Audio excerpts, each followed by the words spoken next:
छत्तीसगढ़ का बस्तर हरे भरे जंगलों और नदियों का घर है। यहाँ लगभग 70% जनजाति समुदाय के लोग रहते हैं और यह सब जंगल में नहीं रहते बल्कि जंगल और प्रकृति के साथ सांस भी लेते हैं। और बदलते जलवायु के चलते इन समुदाय के लोगों को यहाँ काफ़ी मुसीबत उठानी पड़ रही है। यह पूरे विश्व का यही हाल रहा तो भविष्य अंधकार में दिखता नजर आ रहा है। मेरा नाम नरसुराम कोर्राम ग्राम नंदगट्टा का निवासी हूँ।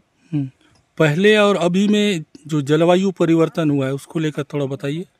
पहले और अभी में तो खूब अंतर है सर। पहले में बारिश तो एक ही सीजन आ रहा था, बारिश में ही आ रहा था। उसके बाद ठंड के मौसम में ठंड ही रहता, गर्मी का मौसम में गर्मी ही रहता। लेकिन अभी के मौसम है ऐसा ही है कि कभी भी आ रहा है और बारिश का मौसम बारिश नहीं आ रहा है, बहुत ही कम हो रहा है। जैसे जंगल कटाई ज़्यादा हो रहा है वैसे बारिश के कम अवाई हो रहा है।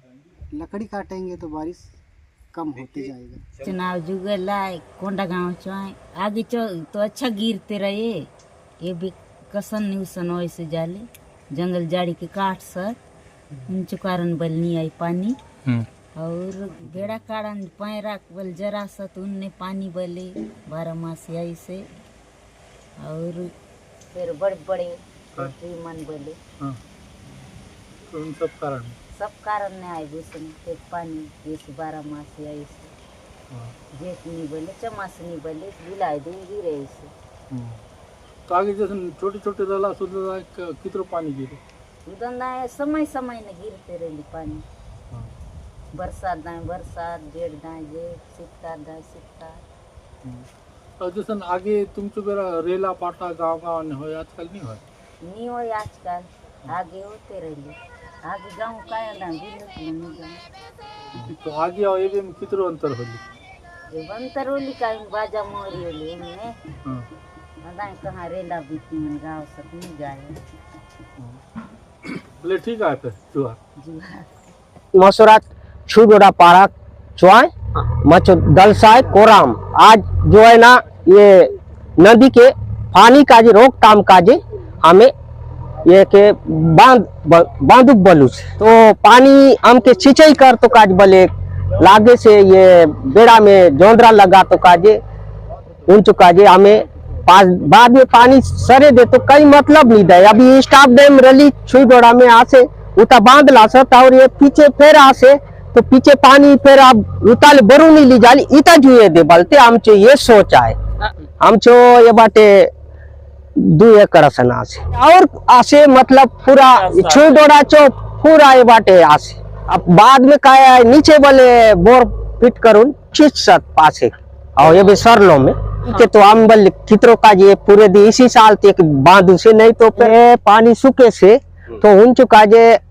चुका जाम काय कर लू कि ये रोप तो चालू है ऐसे तो थोड़े अगर दिन रह दे बलते हमें उन चुका जी ता बांध बना का तो रेती के बांधुक बलू से और अभी ये बात मोटर मन पीट बलो ऐसे आज होली से अभी डीजल की बर लू से यारू काम की कर लू से किसान मन मिलून बारी एक 10-15 हजार चो ये खर्चा हो दिया सन लागे से अनुमानित ये के हम उन चुका जी पानी रुका तो का जी काम कराऊं से किसान पर पानी रुक तो का जी स्टाफ डैम बना ले बनती का है।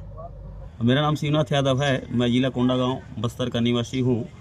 अभी आप पूछ रहे थे कि जलवायु परिवर्तन का कारण क्या है। उसका तो कई कारण है क्योंकि एक तो निरंतर वनों की कटाई और वनों का सघनता में कमी आना और दूसरा पहलू ये है कि कल कारखाना वहाँ से जो दूषित हवा निकलता है वो भी बहुत बड़ा कारण है। और एक प्राकृतिक कारण भी है, वो तो नहीं कह सकते। लेकिन अब जो जलवायु परिवर्तन हो रहा है ये बहुत गंभीर मामला है। इससे कई सारे समस्या पर्यावरण को पैदा हो रही है और कई सारे जो जीव जंतु है वो भी मतलब ख़त्म होते जा रहे हैं। इसके ऊपर बहुत गंभीर चिंतन की आवश्यकता है और कुछ सुधार कैसा किया जाए उसके बारे में पूरा हर मतलब जो बुद्धिजीवी है उनको बैठ के विचार चिंतन करके उसके ऊपर कुछ ठोस निर्णय निकालने का ज़रूरत है। और मैं तो मुख्य कारण ये मानता हूँ कि जो कल कारखाना बहुत ज़्यादा होगा मतलब आपका जो ये जो क्या कहते हैं कि गाड़ियाँ बहुत ज़्यादा हो गए हैं, उसका जो दूषित हवा निकलता है वो भी एक मुख्य कारण है। मैं इतना मेरा जो जानकारी उसके अनुसार मैं कहूँगा, क्योंकि मैं भी बस्तर का निवासी वहाँ यहाँ पहले इतना नहीं था, परिवर्तन नहीं होता था, लेकिन मौसम में निरंतर परिवर्तन हो रहा है। मैं तो एक किसान हूँ, लेकिन जलवायु परिवर्तन का जो नतीजा अभी खेती में भी दिख रहा है, क्योंकि असमय बारिश है ना, और कई सारे इस बार कई सारे फसल मतलब नुकसान हो गए। तो ऐसी अगर स्थिति बना रहा निरंतर, तो कई सारे जो प्राकृतिक जो बीज हैं जो हमें धरोहर के रूप में मिला हुआ है वो भी नष्ट होने का मतलब आशंका मेरे को लग रहा है। इसलिए एक गंभीर चिंतन की बात है, और मिलके एक वैज्ञानिक और बुद्धिजीवी और साथ में अपना ये जो पर्यावरणविद है सब मिलके कुछ ऐसा सरकार के साथ मिलके कुछ ऐसा ठोस रणनीति बनाए, ताकि जलवायु परिवर्तन को कुछ हद तक तो रोका जा सके, क्योंकि ये अपना पूरा जीवन के लिए बहुत ज़रूरी है।